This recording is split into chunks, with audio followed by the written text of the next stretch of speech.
Nosotras, el Noti Feminista de Radio.0. Soy Car Fernández y bueno, les voy a hacer compañía hasta las 19 horas. Déjenme decirles que hemos estado relajadísimas del otro lado, tomando unos mates lavados, pero bueno, se ha hecho lo que se ha podido. Hay unos mates con Beto. Y bueno, a ustedes que están del otro lado y con este clima, les sugiero que hagan exactamente lo mismo, que se preparen unos mates, unos bizcochitos, algo rico para picar y que se queden prendidos a Radio.0 porque hoy tenemos la gran programación de todos los miércoles. En particular, bueno, en Ahora Nosotras, yo les tengo que vender este programa, por supuesto.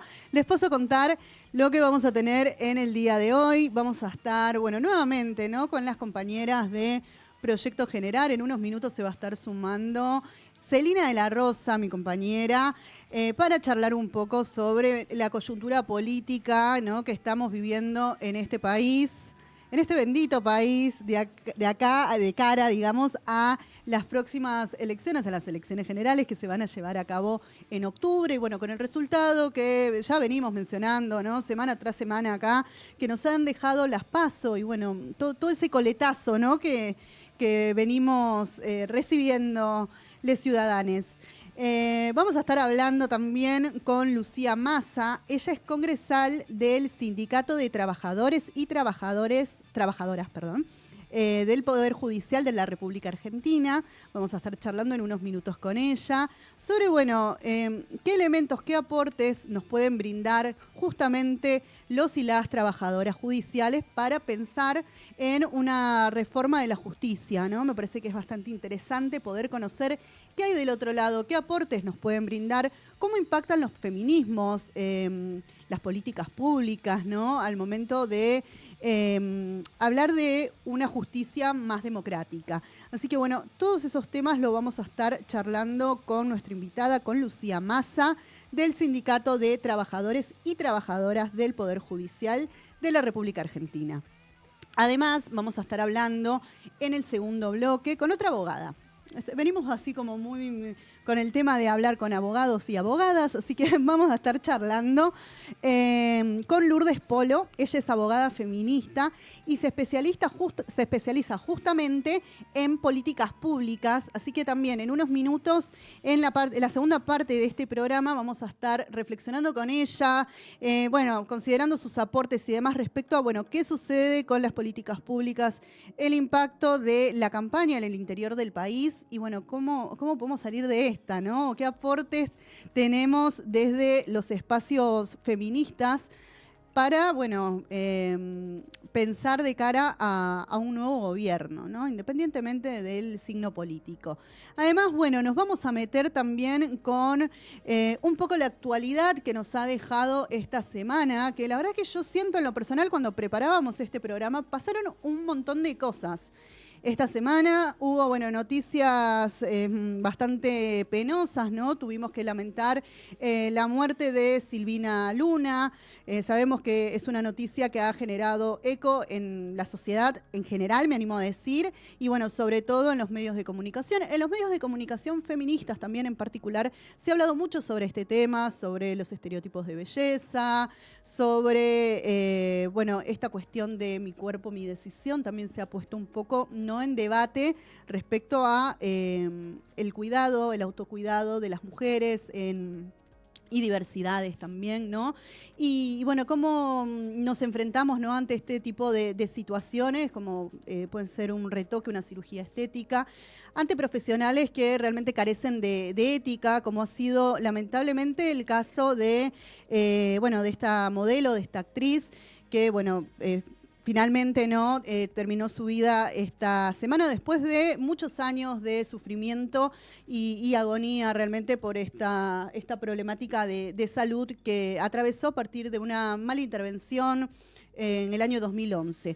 También nos vamos a meter, si llegamos con el tiempo, a hablar un poquito sobre, bueno, otro de los hechos, ¿no? Que tuvieron lugar esta semana precisamente, y tiene que ver con la convocatoria que realizó la actual precandidata vicepresidenta de La Libertad Avanza, hablo de Victoria Villarruel, que, bueno, actualmente es legisladora, ¿no? Por La Libertad Avanza. Termina convocando esta señora a un homenaje dentro de la legislatura, ¿no? Para las víctimas de terrorismo.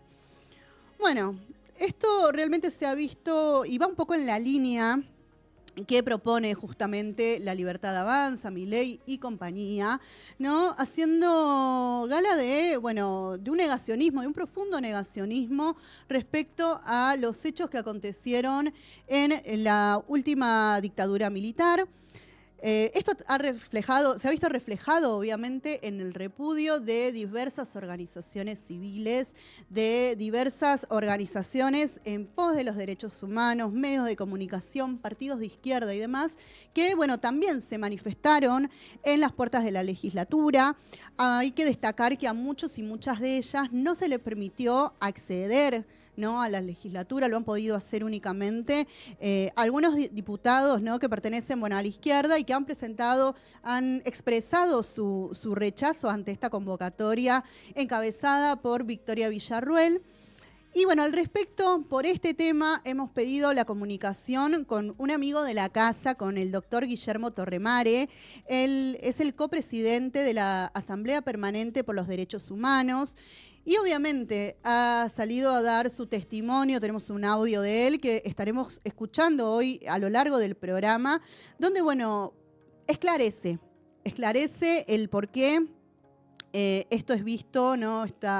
Este mal llamado homenaje a las víctimas del terrorismo.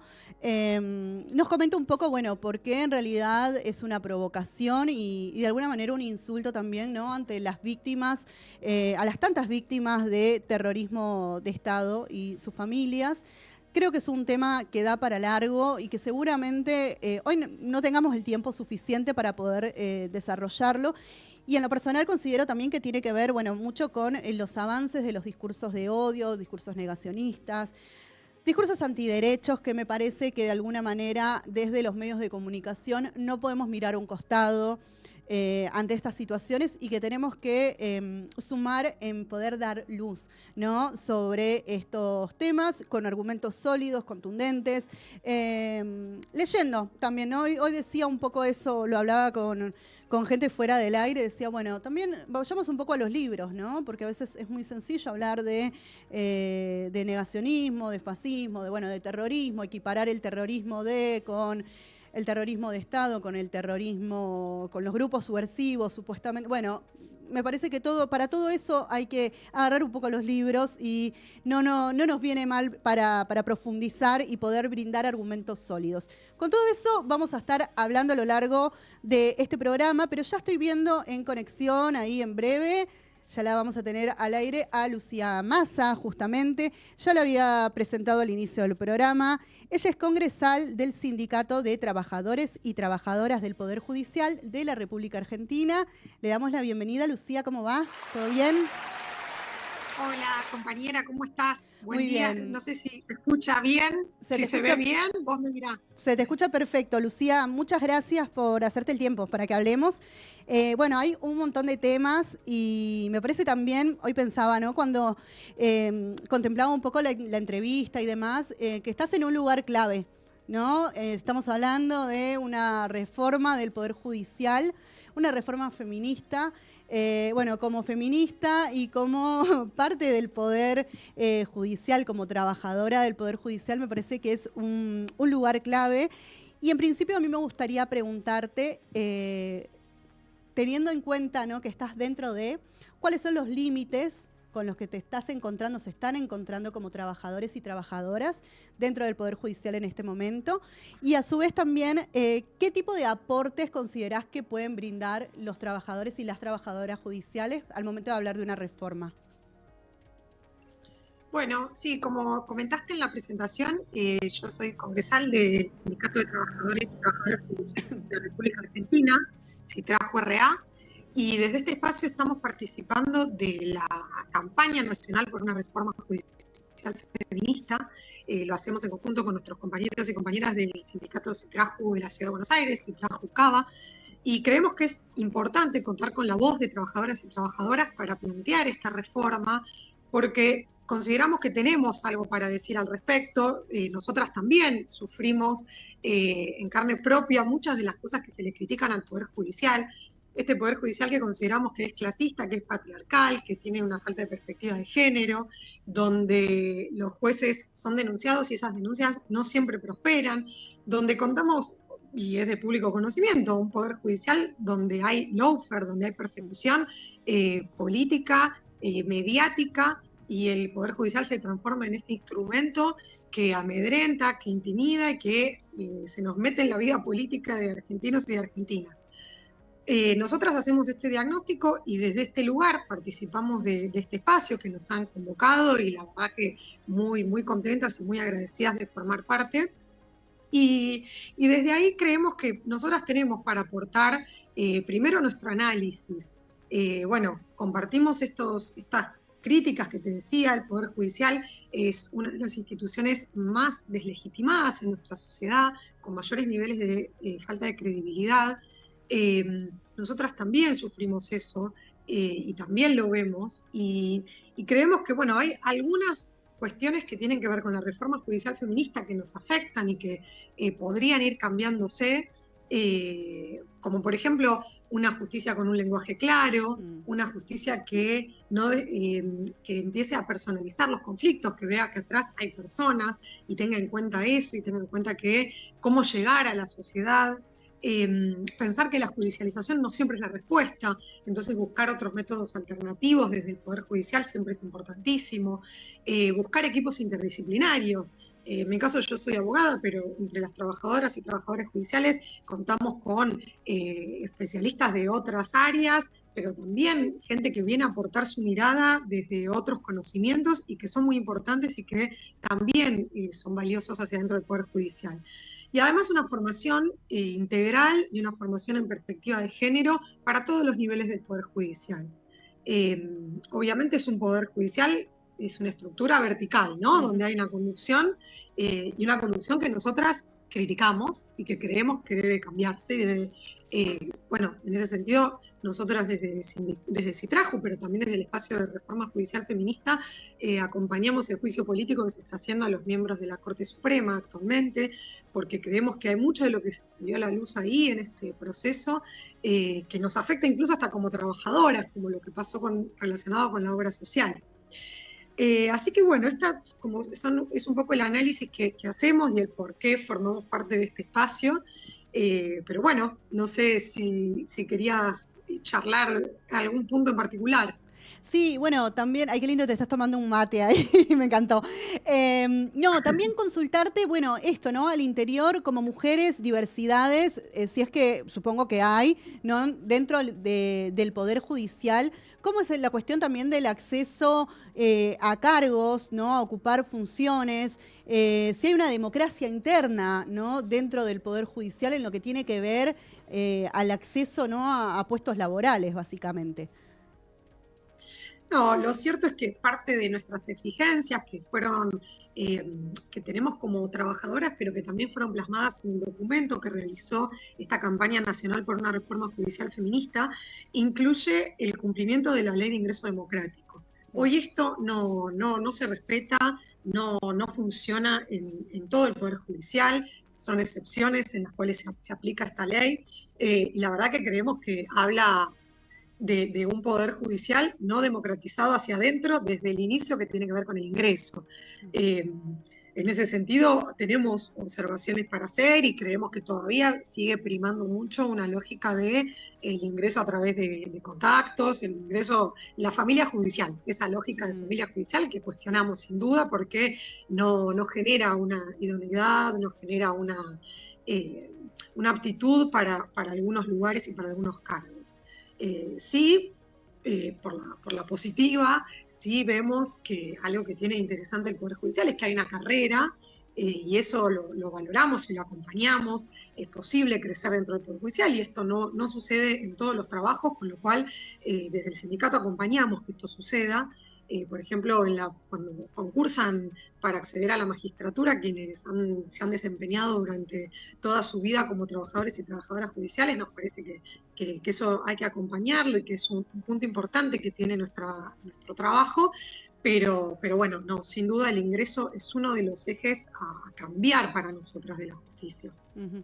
Sí, y lo pensaba también en relación y comparándolo, ¿no?, con otros espacios laborales, donde entran estas cuestiones como el tema del techo de cristal y demás en juego, si eso también es válido y aplica, ¿no? Y cómo lo transitan, ¿no?, también ustedes al interior.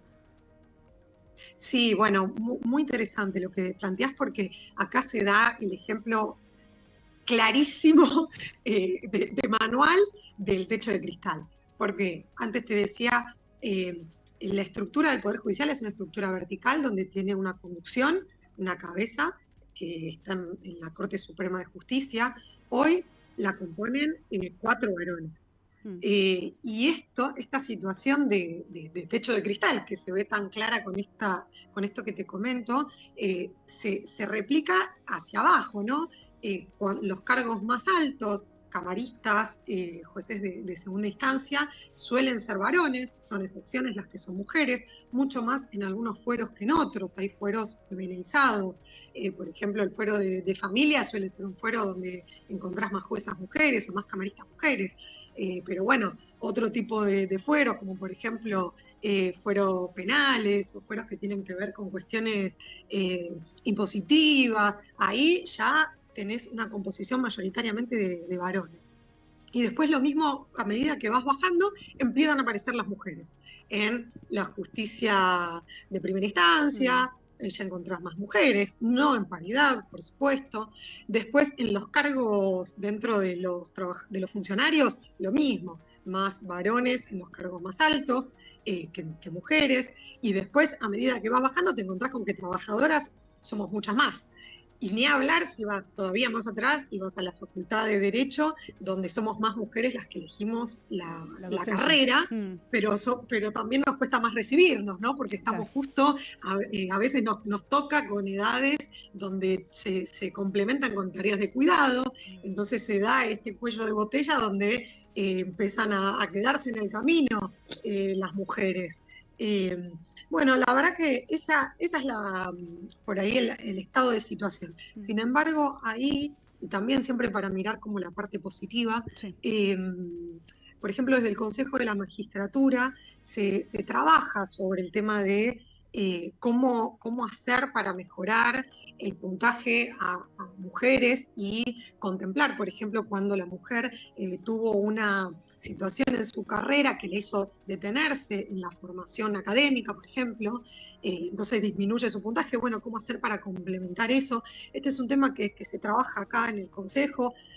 Obviamente hay proyectos de modificación, ahí nuestra compañera Vanessa Siley, que es consejera acá en el Consejo de la Magistratura de la Nación, tiene algún proyecto en este sentido, pero bueno, se contempla esto, hay maneras de ir mejorándolo y de tener una mejor composición, por lo menos hacia arriba.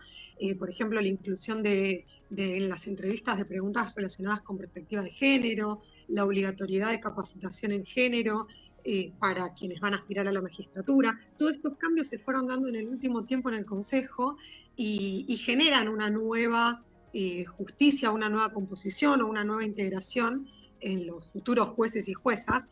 Y ahí lo menciono porque también destaco lo importante que es contar con consejeras y también consejeros, ¿no? Pero bueno, en este caso con consejeras que impulsan estas medidas y que trabajan diariamente para que esto se lleve a la práctica y se vaya modificando y vayamos viendo este cambio, ¿no? La reforma judicial feminista a veces parece algo que es inabordable y que es enorme, pero estos pequeños cambios, pequeñas modificaciones van generando esa reforma que, bueno, obviamente esperamos más y está bien, pero bueno, algo se va avanzando. Sí, y pensaba también, ¿no?, al escucharte en esto de la importancia de que haya una formación en género, en perspectiva de género y que sea transversal a todo el Poder Judicial, ¿no? Porque digo, es muy valioso que un abogado o una abogada cuente con formación, pero ¿de qué sirve si de pronto tenemos una jueza, ¿no?, mujer, pero que no cuenta con esa formación en género. Eso también me parece que es algo a poner, digamos, más allá de que no se trata, me parece a mí, de un debate académico, ¿no? Un debate de palacio, sino que tiene que ver, ¿no? Básicamente con las vidas de las personas y que las leyes se puedan cumplir, ¿no? Y poder contar con un acceso y con fallos justos para las personas. Hoy es obligatoria la ley Micaela, Sí. el Poder Judicial forma parte del Estado y está obligado por esta ley. En ese sentido, por ahí sí exigimos, y es parte de nuestro documento de reforma judicial feminista, el efectivo cumplimiento de esta ley, el seguimiento que se haga para que se cumpla todos los años con la capacitación. Pero sí, por ejemplo, para magistrados y magistradas, acá se está exigiendo un poco más, ¿no? Digo, no es lo mismo quien es un trabajador y una trabajadora en un puesto administrativo que quien va a impartir justicia y la perspectiva de género que va a tener y el conocimiento que va a tener.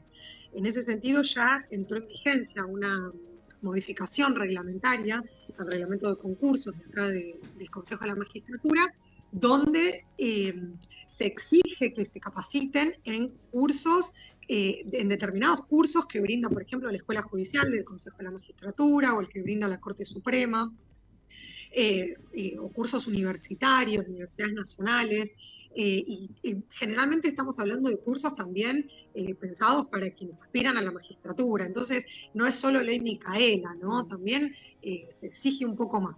Esto empezó a regir ahora, por lo tanto es para los próximos concursos, pero bueno, es también un paso más en esta justicia que estamos construyendo, ¿no? Que por ahí no terminaremos de ver concretamente en el próximo tiempo, pero que bueno, por lo menos está trabajando para modificarse. Muy bien. Bueno, Lucía, te comento que sumamos a la mesa a Celi de la Rosa. ¿Podés saludar, Celi? ¿Ya Hola, está? hola, ¿qué tal? ¿Cómo estás? ¿Cómo estás, Lucía? Oye, desde temprano que nos estamos comunicando Bueno, muy por bien. todo lo que pasó en el Consejo de la Magistratura. Dale, ¿querés comentar un poquito? Bueno, por ahí Lu va a aclararnos mucho más, pero veníamos siguiendo dos sanciones a dos jueces que habían intervenido de manera muy indebida en un caso de interrupción legal del embarazo y que habían pedido intervención e investigación sobre los funcionarios de la defensa pública y de los médicos y médicas que intervinieron en ese caso de forma indebida, de vuelta, porque estaba garantizado el derecho al acceso, sí. al acceso, sí. digamos, a esta interrupción legal del embarazo a una niña abusada. Entonces, en este sentido, que se haya dado esta sanción por parte del Consejo fue muy importante y aparte fue de forma unánime. Por ahí, Lucía, si nos querés recordar cómo fue el caso, por qué es tan importante este pasito, ¿no? Sí, eso. El día de hoy la Comisión de Disciplina del Consejo de la Magistratura trató y aprobó la sanción a los jueces Javier Anzuategui y Luis Ricci. Ellos son jueces del Tribunal Oral en lo Criminal y Correccional número 8 de la Capital Federal. Y se trata, como decía bien Celi, de una sentencia que ellos dictaron en la cual realizaron algo que le denominaron excursus, que es como algo por fuera de la sentencia, donde incurrían en una situación, primero, un desconocimiento del derecho, porque hablaban de sancionar a los médicos que habían practicado el aborto a una niña menor de edad, que esto en ese momento estaba garantizado por el fallo FAL, que en ese momento estaba en vigencia. Hoy además está la ley de interrupción legal del embarazo, pero en ese momento estaba el fallo FAL. Ellos mencionan incluso que saben que existe el fallo FAL, pero que no importa, porque cuando si hay algo que va en contra de ciertas normas superiores que entienden ellos o principios superiores que entienden ellos, no las van a desconocer para hacer aplicar lo que ellos creen que debe hacerse. Además, una revictimización a la menor, hablaban de la criatura, ponían una foto del pie del feto, la trataban de asesina. absolutamente contrario a todo lo que se establece incluso en convenciones del niño, niña y adolescente. Una sentencia que la verdad que cuando uno la leía conmovía muchísimo y la verdad es que hoy se dio un paso porque se aplicó una sanción, la sanción disciplinaria más alta que existe acá, que es un descuento del 50% de sus saberes. Es algo que parece simbólico y menor, es por una sola vez, pero tiene un gran peso porque no es habitual que se sancionen a magistrados y magistradas. Van a poder ver que desde hace mucho tiempo no sucede esto y además se aprobó por unanimidad y además se los obliga a hacer el curso de la ley Micaela como parte de la sanción. Tiene un peso simbólico porque es esto, el Consejo diciendo que efectivamente esto no está bien, no debe ser cómo se deben manejar los magistrados, y generando eso como un precedente de cuáles son los límites a la hora de querer imponer en las sentencias ideas propias o creencias propias que van en contra de la legislación, en contra de los protocolos. Así que bueno, ahora que se aprobó en comisión, el tema va a pasar al plenario. Y bueno, la verdad que fue muy grato esto que pasó y además contamos con el acompañamiento de compañeras que se han sumado para venir también y apoyar y acompañar, como compañeras del Proyecto Generar, bueno, las compañeras de Abofem que no pudieron venir pero que siempre están atentas, incluso mismo el espacio de Reforma Judicial Feminista, que bueno, van siguiendo estas iniciativas, nos vamos acompañando en esto, que también son pasos hacia una reforma judicial.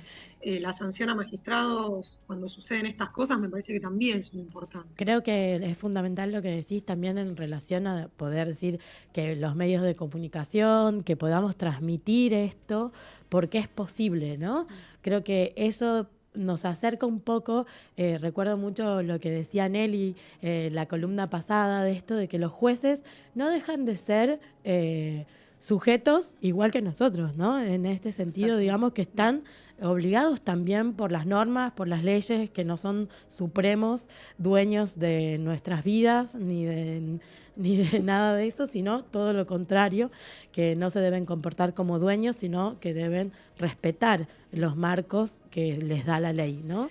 Entonces, Sí. en ese sentido, me parece como importante que podamos difundir y que podamos difundir a la hora de ese plenario, cómo avanza esa sanción, que como dice parece poco, pero la verdad que es un avance grande alrededor de lo que vamos mostrando desde los feminismos, cómo hay que poner en discusión la actuación de la justicia. Sí, y que el rol de los medios de comunicación tampoco y de nosotras como comunicadoras no es menor en esto de poder formar sentido común, ¿no? Sobre lo que imparte de alguna forma la justicia. Que es tarea también, ¿no? Digo, es responsabilidad de quienes estamos al frente de una cámara, de un micrófono, de un medio, por pequeño que sea, de poder, justamente poder generar conciencia, poder acompañar y poder, bueno, trabajar en pos de una justicia más democrática. Y la palabra que me venía en la mente cuando te escuchaba, Lucía, es empatía, básicamente, ¿no? Es esta cuestión de, bueno, no revictimizar a las víctimas, a las personas que ya vienen realmente con un daño muy profundo, un sufrimiento muy grande. Hablas en particular, ¿no?, de este caso de esta niña que fue abusada y que realmente sufrió una nueva vejación por la justicia, ¿no? Afortunadamente se pudo rever esta situación y, bueno, quienes han sido responsables han contado al menos con una sanción. Celi, no sé si por tu parte querés agregar alguna cosita más. No, que muchísimas gracias a Lucía, que nos mantengamos atentas y de vuelta de poder felicitar el trabajo que vienen realizando desde Citraju, también sabemos de la participación de la diputada Siley, digamos, en relación a poder marcar esta agenda dentro del Consejo y, por qué no decirlo, digamos, la importancia de tener personas y de tener referentas, digamos, que tengan perspectiva de género, que puedan dar cuenta de esos lugares y por eso seguir avanzando y poder continuar con ocupar esos lugares, ¿no? Que como las escuchaba que venían hablando, cómo hacer para avanzar, digamos, en los distintos espacios, que no es lo mismo cuando se tiene o no se tiene perspectiva de género. Exactamente. Lucía, muchísimas gracias por tu tiempo y bueno, de acá. Compañeras, gracias a ustedes, siempre a disposición desde mi lugar, desde el sindicato, también el saludo de Vanessa y bueno, festejar también este espacio que tienen de radio, que bueno, ya veo que es como de todas, así que Exactamente. lo celebro y me parece buenísimo. Y bueno, a disposición cuando quieran. Muchas gracias por el contacto. Un beso grande, que estés Muchas bien. gracias. Charlamos con Lucía Massa del Sindicato de Trabajadores y Trabajadoras del Poder Judicial de la República Argentina. Y nos vamos, Cande, velozmente a escuchar el próximo tema. Y ya en breve nos estamos conectando con nuestra próxima invitada.